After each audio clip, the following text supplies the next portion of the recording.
Olá, meus queridos, a paz do Senhor Jesus Cristo. Que Deus te abençoe nesse novo dia, nessa quarta-feira. Que Deus derrame da sua graça sobre a sua vida cada vez mais. E neste momento, meus amados, iremos refletir um pouco na palavra do Senhor. Essa feita nós vamos refletir em Lucas capítulo 9, versículos 57 ao 62. O texto sagrado diz assim: Indo eles pelo caminho, alguém lhes disse: Senhor, te seguirei para onde quer que fores.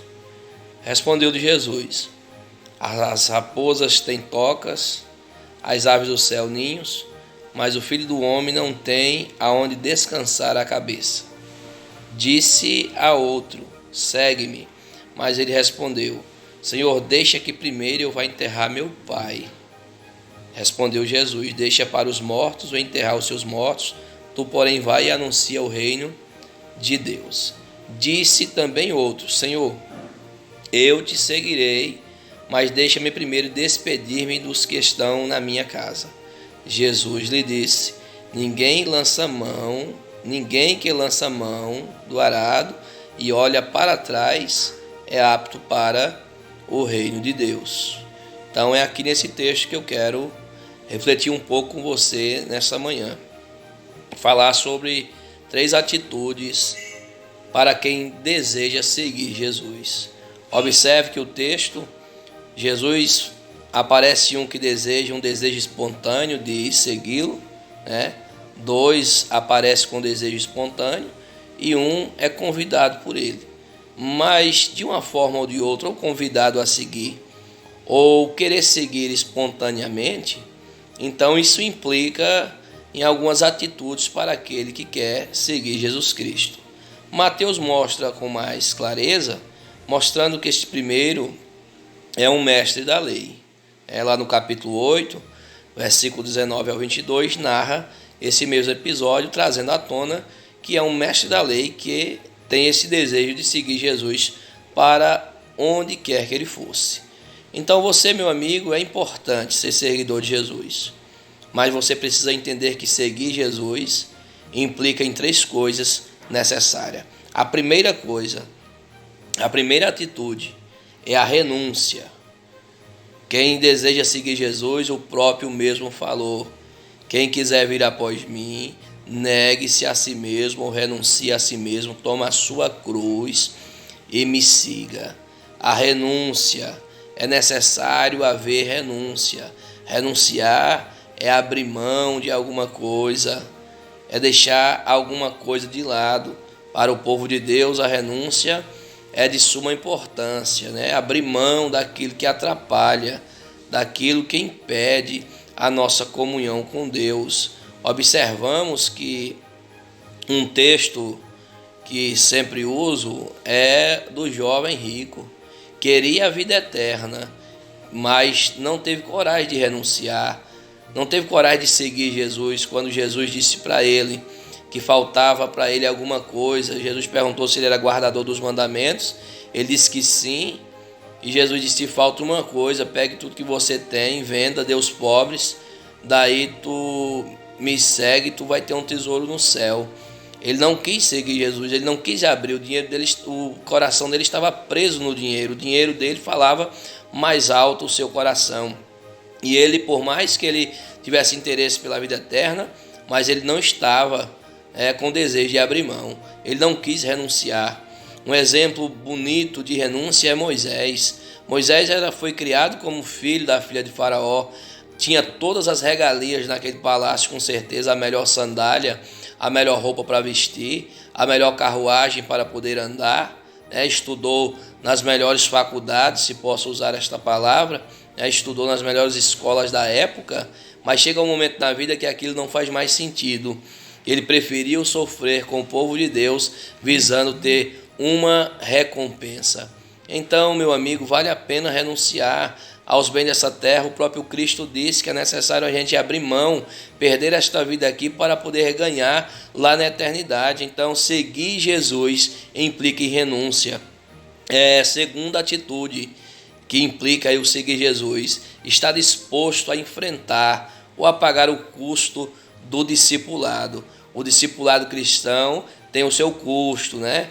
Então um cara se aproxima, eu quero te seguir para onde quer que você for. Aonde o Senhor for, eu vou. Se você tem certeza, as raposas têm tocas, as aves do céu têm ninhos, mas o Filho do Homem não tem nem aonde descansar a cabeça. Jesus mostrou uma coisa que tem uns pregadores aí que não estão mostrando não, né? Jesus mostrou algo interessante. Jesus mostra, é bonito a forma de Jesus pregar, porque Jesus mostra as duas situações, né? Jesus não disse a ele, vá meu filho, porque eu vou pagar para você a melhor hospedaria, por onde a gente passar, nós vamos ficar hospedados nas melhores hospedarias, pois já existia hospedarias naquela época. Vocês lembram que quando Maria vai dar à luz, está lotada a hospedaria, é necessário ela ir lá para o curral, lá para o meio dos animais, lá para poder dar à luz, lá Jesus. Então já havia hospedarias naquela época. Jesus disse a ele, vá meu filho, porque você vai ficar hospedado no melhor hotel da cidade. Não, vá meu filho, porque vai ser só bênção, vai ser só maravilha no meio do caminho. Jesus disse assim? Não, Jesus não disse assim não. Rapaz, você quer? Então venha. Olha, as raposas têm toca, as aves do céu têm ninho, mas eu não tenho nem aonde descansar minha cabeça, mas vamos lá, né? Então tem uns pregadores hoje tão complicados, né? Fica fácil, né? Arrebanhar pessoas desse jeito, prometendo aí chave de apartamento, prometendo isso, prometendo aquilo, fazendo promessas infundadas, pregando um evangelho que não existe. É fácil, né? Arrebanhar pessoas dessa maneira, mas o preço do discipulado é um custo alto e tem pessoas que, quando se depara com isso, então voltam atrás, porque pensaria que seria só sombra e água fresca, pensa baseado numa mensagem que estão pregando por aí e volta atrás. O preço do discipulado é custoso, meus amigos, mas vale a pena, né? Paulo mostra situações inúmeras de perseguição, de aflição, de tribulação, mas visa a coroa da vida, visa a coroa da justiça para a vida dele na eternidade, e vai até o fim, combatendo o bom combate, acabando a carreira e guardando a fé.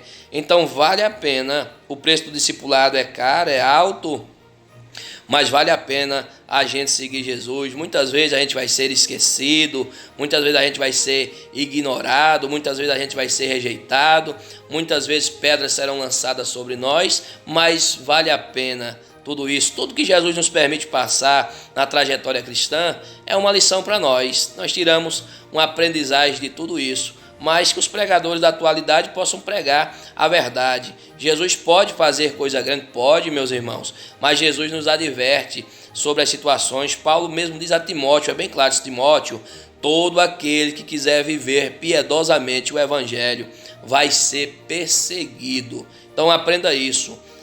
A terceira atitude que implica no seguir Jesus aqui é estar disposto a ser servo. Tem que estar disposto a servir, de fato. Porque tem uma geração que se intitula servo, mas servo de conveniência. Só serve até o ponto que ele quer, até o ponto que é conveniente a ele. Servo não tem vontade própria não, meus amigos. Servo não tem vontade própria não, e nós precisamos aprender uma coisa, não é? Tem uns servos hoje da atualidade que só é servo até aonde lhe convém ser. Então não é assim que é servir Jesus Cristo. Servo só até onde dá certo para ele, não dá mais. Então pronto, obedecer ordens, nem pensar. E nós precisamos aprender algumas coisas sobre o servir Jesus. Em primeiro lugar, servir a Deus exige termos temor e sinceridade no nosso coração.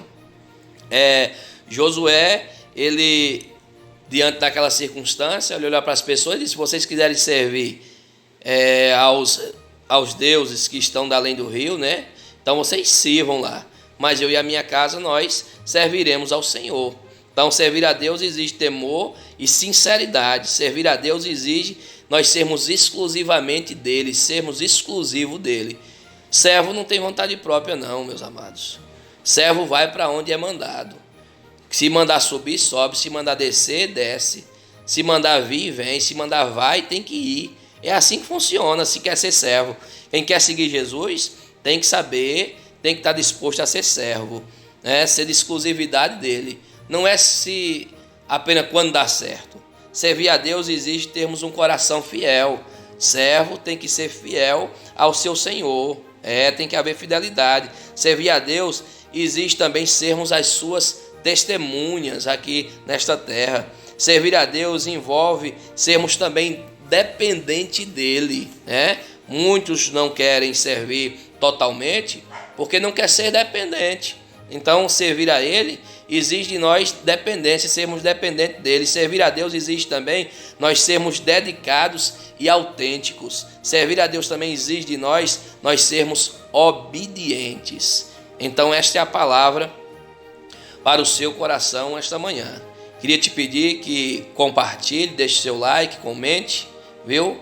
E até o próximo vídeo, se o Senhor assim nos permitir. Quem deseja seguir Jesus Cristo tem que estar disposto a renunciar, a pagar o custo pelo discipulado e a estar disposto a ser servo de verdade. Que Deus te abençoe.